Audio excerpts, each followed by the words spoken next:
Hello बच्चों, आपका स्वागत है साइंस जीवी चैनल पे। आज हम लेके आए हैं 100 डे 100 टॉपिक का, जो 100 डे 100 टॉपिक इंग्लिश मीडियम, उसका डे 2 है ये आपका। और डे 1 में हमने रिफ्लेक्शन ऑफ लाइट से रिलेटेड टॉपिक पे किया था, और आज हमारा जो सेकंड टॉपिक है वो है रिफ्रैक्शन ऑफ लाइट। तो रिफ्रैक्शन क्या होता है? It is the phenomena of change in path of light which is going from one transparent medium to another. एक मीडियम से जब दूसरे मीडियम में लाइट ट्रैवल करती है ये, तो उसके पाथ में चेंज होना कहलाता है। जैसे मान लो एक मीडियम है आपका एयर और यहाँ है वाटर, तो जब भी लाइट यहाँ से एयर से एंटर करेगी वाटर में, तो इस नॉर्मल से अवे जाएगी या नॉर्मल के तरफ आएगी। जो इसका पाथ है ये बिल्कुल नहीं रहेगा, जो सीधा पाथ नहीं, या तो इससे दूर चली जाएगी या इसके पास आ जाएगी। तो इसी को हम कहते हैं bending of light is called, ये change in path of light is called refraction. और ये इस नॉर्मल के टुवर्ड्स बेंड होगी या नॉर्मल से अवे बेंड होगी, ये डिपेंड करता है इसके रिफ्रैक्टिव इंडेक्स पे या इसके जो डेंसिटी पे, कि किसकी डेंसिटी ज़्यादा है। जिसमें नंबर ऑफ़, अगर आप बात करो गैप जो है, नंबर ऑफ़ जो मॉलिक्यूल्स हैं उनके बीच में अगर गैप ज़्यादा होगा तो एयर जो है वो फ्रीली मूव करेगा। तो ऐसे को हम कहते हैं रेयरर मीडियम, जहाँ पे लाइट जो है वो ईज़िली ट्रैवल कर लेगा, तो लाइट की स्पीड उसमें ज़्यादा होगी। और जिसमें मॉलिक्यूल्स जो है बिल्कुल पास पास हैं, ऐसे मीडियम को हम कहेंगे डेंसर मीडियम, जहाँ पे लाइट की स्पीड थोड़ी कम हो जाएगी और पाथ चेंज हो जाएगा, और इसलिए ये पाथ टुवर्ड्स नॉर्मल बेंड हो जाता है। वो आगे हम पढ़ेंगे और डिटेल में। सबसे पहले रिफ्रैक्शन की अगर हम बात करें तो यही जो अभी हमने कहा कि जब भी एक रेयर से डेंसर मीडियम में जाती है तो बेंड टुवर्ड्स द नॉर्मल, ये नॉर्मल की तरफ आ जाती है। जब भी डेंसर से रेयरर मीडियम में जाएगी तो bends away from the normal हो जाएगा। और इसी से लॉ ऑफ रिफ्लेक्शन आता है, law of refraction. Law of reflection हमने पढ़ा था। लॉ ऑफ रिफ्रैक्शन क्या होता है? तो incident ray, normal and the refracted ray all lie in the same plane, ये पहला होता है पॉइंट। अगर हम देखें यहाँ पे आपका ये आपका एक ग्लास स्लैब के थ्रू रिफ्रैक्शन दिखाया गया। ये ई एफ जो है ये क्या है? आपका इंसिडेंट रे, ठीक है, ये एक इंसिडेंट रे है। और जब ये इस पे आ रही है, क्योंकि ये डेंसर मीडियम है, ये रेयरर मीडियम है, तो ये टुवर्ड्स जाना चाहिए इस पाथ पे जो डॉटेड पाथ है, बट ये टुवर्ड्स नॉर्मल बेंड कर जाती है क्योंकि ये डेंसर मीडियम है, ठीक है। फिर जब दोबारा ये डेंसर से रेयरर में आना चाहती है तो जाना चाहिए था इसको इस पाथ पे, लेकिन ये अवे फ्रॉम नॉर्मल चली जाती है क्योंकि ये डेंसर टू रेयरर जा रही है। तो जब भी डेंसर टू रेयरर जाएगा तो अवे फ्रॉम नॉर्मल, जब भी रेयरर टू डेंसर जाएगी लाइट तो टुवर्ड्स नॉर्मल। लेकिन अगर हम इस पाथ को, जो ओरिजिनल पाथ है, उसको ट्रेस करें और फाइनल जो इमर्जेंट रे, जो बाहर निकलती है लास्ट में रे, उसको कहा जाता है इमर्जेंट रे। इन दोनों के बीच में जो गैप है, ये दोनों पैरेलल हो जाती हैं, और इन दोनों के जो बीच में गैप होता है that gap is called D, और इसी को हम कहते हैं लेटरल डिस्प्लेसमेंट। तो ये लेटरली डिस्प्लेस हो गई है इतनी, उसके बारे में भी आगे हम डिटेल में पढ़ेंगे। अब लॉ ऑफ रिफ्रैक्शन में क्या होता है कि जो इंसिडेंट रे, नॉर्मल और रिफ्रैक्टेड रे, अगर हम यहाँ की बात करें तो इंसिडेंट रे ये है, नॉर्मल ये है, और ये रिफ्रैक्टेड रे, ये सारे जो है वो जो पॉइंट ऑफ रिफ्रैक्शन है ऑल लाइन सेम प्लेन, एक ही प्लेन पे होते हैं। और दूसरा ratio of sine of angle of incidence, मतलब sine i and sine of angle of refraction, so sine r is constant. तो sine i by sine r is constant, और ये जो कांस्टेंट वैल्यू है इसी को हम कहते हैं refractive index of the second medium with respect to the first. तो जब भी लाइट, अगर मान लो एक मीडियम ए है और एक मीडियम बी है, तो कभी भी अगर लाइट ए टू बी जाएगी तो रिफ्रैक्टिव इंडेक्स हमेशा किसका निकलेगा? बी का, ठीक है। जब भी लाइट ए टू बी जाएगी तो हम रिफ्रैक्टिव इंडेक्स ऑफ बी निकालते हैं, और वो कैसे निकालेंगे? Speed of light in A, या जिसे आप क्या कहते हैं sine I upon sine R, ये स्नेल्स लॉ होता है। और आगे चल के आप देखोगे इसका एक और तरीका होता है, ठीक है। और रिफ्रैक्शन थ्रू ग्लास प्रिज्म ये हमने देख लिया। इसमें अगर हम देखें जो लेटरल डिस्प्लेसमेंट की जो बात की थी हमने, वो यहाँ पे दी हुई है। अगला है रिफ्रैक्टिव इंडेक्स, कि जब भी जो v1 अगर स्पीड ऑफ लाइट है मीडियम 1 में और v2 है स्पीड ऑफ लाइट मीडियम 2 में, the refractive index of medium 2 with respect to medium 1, ये 2 और 1 आप इजीली समझ जाओगे। जैसे कि यहाँ से समझ लो आप कि मान लो ये ऊपर मीडियम आपका है 1 और नीचे जो डेंसर मीडियम है वो है 2, ठीक है। तो जब भी लाइट 1 से 2 में जाएगी, अगर ये रेयरर मीडियम है, या यहाँ रेयरर और डेंसर का आप छोड़ दो, जब भी मीडियम 1 से लाइट 2 में जाएगी, ये यहाँ 1 से इन जा रही है और 2 में पहुँच रही है, तो जब रिफ्रैक्टिव इंडेक्स कभी निकालते हैं तो इस केस में हम रिफ्रैक्टिव इंडेक्स ऑफ 2 निकालते हैं विद रिस्पेक्ट टू 1। तो 2 1 when light goes from 1 to 2 with respect to 1, ये होता है speed of light in medium 1, तो v1 अपॉन में speed of light in medium 2 तो v2, तो n21 हो जाता है v1/2। और अगर फिर यही आपका उल्टा होता, अगर ये लाइट मान लो फिर अब ये यहाँ से दोबारा ये 1 मीडियम हो गया, तो अब 2 से 1 में जा रहा है, तो आपका refractive index of 1 with respect to 2 हो जाएगा v2/v1। तो ये आपको ध्यान रखना है, ठीक है। यही चीज़ इसमें कहा गया है कि v1/v2 when light goes from medium 1 to medium 2, जहाँ से जिस मीडियम में जा रहा है ऊपर रखते हैं जिस मीडियम में है, और जहाँ एंटर कर रहा है वो होता है नीचे, ठीक है। तो v1/v2, और ये ध्यान रखना refractive index has no unit. बहुत बार आपसे पूछा जाता है what is the refractive index of, तो रिफ्रैक्टिव इंडेक्स की कोई यूनिट नहीं होती, refractive index has no unit, कोई भी यूनिट्स इसके नहीं है। नेक्स्ट, अब यही है कि मीडियम 1 एयर और मीडियम 2 अगर ग्लास है, तो जब भी मीडियम 1 एयर या वैक्यूम है, तो रिफ्रैक्टिव इंडेक्स जो है मीडियम 2 का, उसको हम कहते हैं विद रिस्पेक्ट टू वैक्यूम, ठीक है। और ऐसे रिफ्रैक्टिव इंडेक्स को जब भी हम with respect to vacuum refractive index निकालते हैं उसे हम एब्सोल्यूट रिफ्रैक्टिव इंडेक्स कहते हैं। ये बहुत बार क्वेश्चन आ जाता है, ARI एब्सोल्यूट रिफ्रैक्टिव इंडेक्स क्या होता है, कि refractive index of medium when light goes from vacuum to that medium, and in vacuum the speed of light is c, so refractive index is c/v. V is light speed of light in medium, n of m is refractive index of medium is speed of light in vacuum upon the speed of light in medium, and value of c you all know कि इसकी value जो fix होती है 3 × 10⁸ metre पर second, ठीक है। ये इसकी स्पीड होती है और मैक्सिमम ये स्पीड इतनी होती है। अच्छा, अगर c की वैल्यू जो है, इसमें एक क्वेश्चन अगर आप ध्यान से समझो, लाइट की स्पीड c जो है वो हमेशा ज़्यादा रहेगी जो v से, तो अगर c की वैल्यू हमेशा v से ज़्यादा रहेगी तो n की वैल्यू हमेशा 1 से ग्रेटर आएगी, ये आपको पता होना चाहिए। अगर ऊपर वाली वैल्यू, अगर numerator is always greater than denominator, तो जो हमारा सम है वो 1 से हमेशा ग्रेटर होगा, 1 से हमेशा ग्रेटर होगा, ठीक है। तो इस वजह से रिफ्रैक्टिव इंडेक्स जो है वो हमेशा उसकी वैल्यू 1 से ज़्यादा ही होती है। किसी का भी जो n है उसकी वैल्यू 1 से ज़्यादा होगी। मल्टीपल चॉइस में क्वेश्चन पूछ सकते हैं कि पॉसिबल वैल्यूज़ इसमें से कौन सी नहीं हो सकती।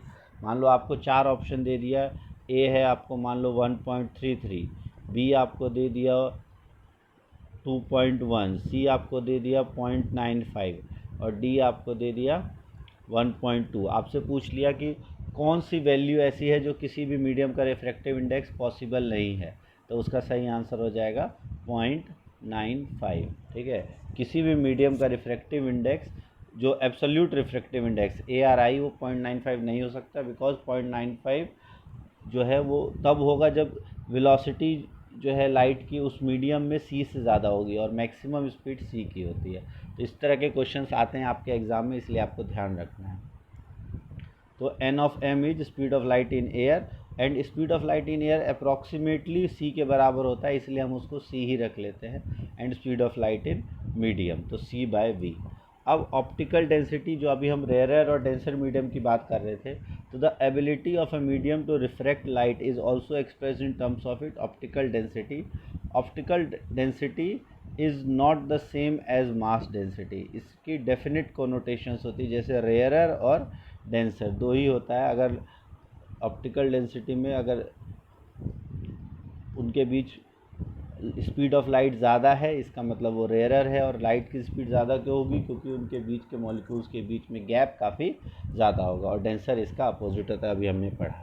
फिर है रिफ्रैक्शन बाय स्फेरिकल लेंस। तो स्फेरिकल लेंस दो टाइप्स के होते हैं, ये कॉन्वेक्स और एक होता है कॉनकेव। जो बीच में से आपके, जो मिडल में से थोड़ा सा बल्ज हो और एंड में थिन हो, मिडल में थिक हो, एंड में थिन हो, that is called convex lens. और इसका अपोजिट हो जाता है कॉनकेव लेंस। और कॉन्वेक्स लेंस को हम कन्वर्जिंग लेंस भी कहते हैं, क्योंकि इस पे जो भी लाइट आएगी वो क्या करेगा? उसको कन्वर्ज कर देगा, फोकस कर देगा। तो ये थिकर होता है एट द सेंटर, और it converge the parallel beam of light on refraction through out, और इट हैज़ रियल फोकस। और इसका फोकस जो है पॉजिटिव होता है, ये ध्यान रखना है। कन्वेक्स लेंस का फोकस पॉजिटिव होता है। नेक्स्ट है आपका कॉनकेव और डाइवर्जिंग लेंस। तो डाइवर्जिंग लेंस ऐसा क्यों होता है? क्योंकि अगर इस पर पैरेलल बीम आती है तो ये इसको क्या करता है? फैला देता है। इस वजह से इसको हम डाइवर्जिंग लेंस कहते हैं, डाइवर्ज कर देता है। ठीक है, तो it is thinner at the centre, ये सेंटर पे थिनर होता है और एजेस पे थिक होता है। और ये बीम ऑफ लाइट को रिफ्रैक्ट करने के बाद डाइवर्ज कर देता है, और इसका जो फोकस है वो होता है नेगेटिव। ठीक है, क्योंकि एक्चुअल में इसका फोकस इस तरफ होता है, अगर आप देखो जहाँ मिलती हुई प्रतीत होती हैं। ठीक है, नेगेटिव डायरेक्शन में होता है। और जो centre of the sphere are called the centre of curvature of the lens. जो centre of curvature of lens है उसको सी से रिप्रेजेंट करते हैं, और दो सेंटर ऑफ कर्वेचर होते हैं क्योंकि ये दो लेंस से बनाया गया है। तो C1 और C2, या इसको फोकस का डबल, तो इसको 2f1 कह देते हैं, और इसको 2f2 भी कहा जाता है। ये भी आप ध्यान रखना। अब इसमें जो लेंस के थ्रू जो रे डायग्राम आपका बनता है, इसके कुछ इंपॉर्टेंट पॉइंट्स है कि अगर ऑप्टिकल सेंटर से जा रहा है तो बिल्कुल पास हो जाएगा एज इट इज़। ठीक है, उसके बाद क्योंकि ये सी से, सेंटर ऑफ कर्वेचर से, ऑप्टिकल सेंटर और रेडियस ऑफ कर्वेचर, ये तीनों जो है वो पैरेलल लाइंस हो जाती हैं। ठीक है, इमेज फॉर्मेशन अगर पैरेलल है तो ये F से चली जाएगी, पैरेलल है इसमें ये डाइवर्ज हो जाएगी, F से जाती हुई हमको लगेगी। ठीक है, नेक्स्ट थर्ड था इसमें, अगर कोई फोकस से होके जा रही है तो it will refract and become parallel to principal axis. और अगर कोई सिमिलरली फोकस से लग रहा है कि आपको जा रहे हैं तो ये भी पैरेलल हो जाती है। तो इसी तरीके का यूज़ करके हम रे डायग्राम बनाते हैं। और ये कुछ पोजीशंस आती है कॉन्वेक्स लेंस की। ठीक है, इसमें इन्फिनिटी पे है तो फोकल पॉइंट पे आता है highly diminished, beyond the centre of curvature है तो पॉइंट साइज और डिमिनिश्ड, और धीरे धीरे साइज़ जो है वो आपका बढ़ जाएगा। एक कंडीशन जब फोकल लेंथ और पी पे होगा तो मैग्नीफाइड होगा, और वर्चुअल और इरेक्ट बनाता है एक ही कंडीशन में, ये आपको ध्यान रखना है। कॉन्वेक्स लेंस का सबसे ज़्यादा यूज़ भी इसी में होता है, क्योंकि इसका हम यूज़ जो मिरर में यूज़ करते हैं पास देखने के लिए, या जो आप मैग्नीफाइंग ग्लास है उसमें इसका इस्तेमाल किया जाता है। और उसका इसी कारण से इस्तेमाल करते हैं क्योंकि ये सीधा और बड़ा इमेज बनाता है जब हम उसको पास से देखते हैं, फोकल लेंथ और पी के बीच में जब हम ऑब्जेक्ट को रखते हैं। तो ये क्वेश्चन यहाँ से आ जाता है।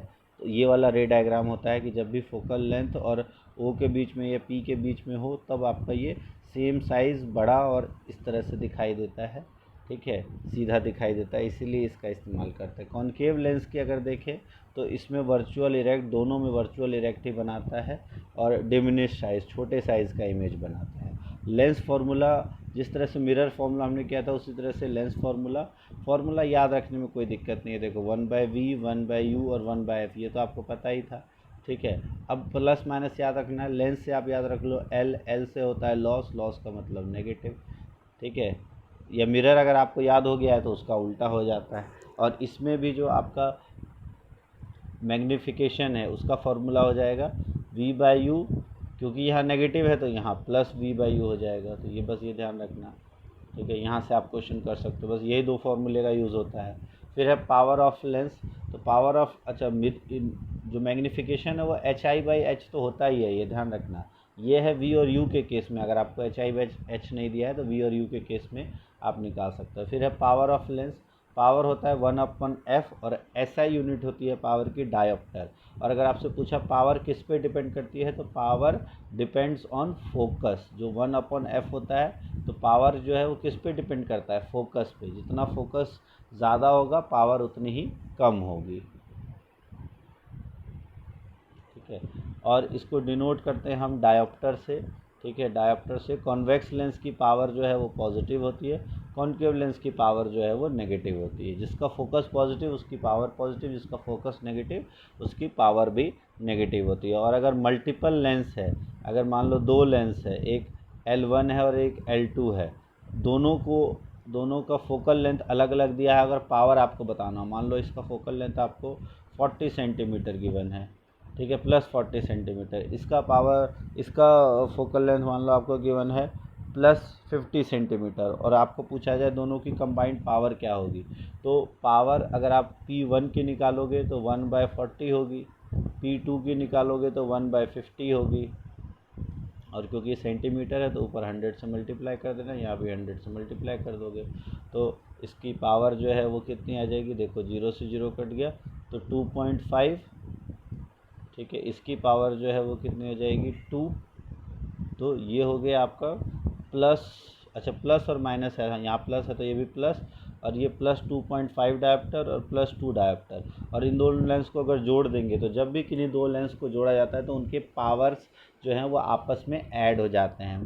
तो अगर आपको होल पावर पूछा जाए तो P1 प्लस P2 हो जाएगा, जितने भी लेंस होंगे वो ऐड हो जाएंगे, और ओवरऑल पावर 2 + 2 4.5 डायोप्टर प्लस का हो जाएगा। तो इस तरह से आपको ध्यान रखना है, इस तरह के क्वेश्चंस आते हैं। तो ये कुछ इंपॉर्टेंट शॉर्ट नोट्स थे आपके रिफ्लेक्शन ऑफ लाइट के। रिफ्लेक्शन ऑफ लाइट पार्ट 1 में हमने कर लिया, पार्ट 2 में ये डे 2 है आपका, ये कल डे 3 है हमारा, और डे 3 में हम जो करेंगे वो क्या करेंगे, इस साल के सैम्पल पेपर जो आपका 2025 का एग्ज़ाम आया है, सैम्पल 2025 से लाइट के क्वेश्चन, और जो प्रीवियस ईयर है आपका 2024 का जो आपका एग्ज़ाम हुआ है उसके क्वेश्चंस, कम से कम 2 से 3 प्रीवियस ईयर के पेपर्स लेंगे अलग अलग स्टेट के, और उसमें से जो लाइट के क्वेश्चंस आए हैं उसको हम टैकल करेंगे।